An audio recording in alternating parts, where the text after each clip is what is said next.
যুদ্ধ চাপিয়ে দেওয়া হয়েছে, যে যুদ্ধের বলি হচ্ছে আমরা মুসলমানরা, অথচ এই যুদ্ধ আমাদের নয়। এই যুদ্ধ হচ্ছে ইসরায়েল আমেরিকার যৌথ যুদ্ধ ইরানের বিরুদ্ধে।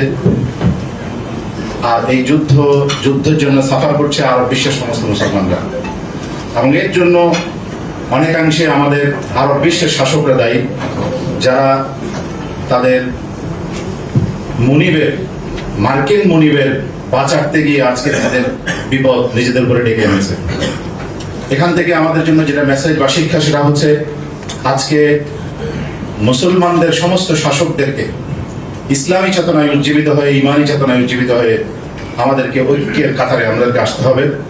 যদি আমরা ইসলামের স্বার্থকে সামনে রেখে আমাদের শাসক গোষ্ঠী যদি ঐক্যবদ্ধ হতে পারে ইহুদি খ্রিস্টানদের দালালি বাদ দিয়ে, তাহলে এই পৃথিবীতে মুসলমানরা একটা বৃহৎ শক্তি হিসাবে আবির্ভূত হবে, এতে কোনো সন্দেহ নেই।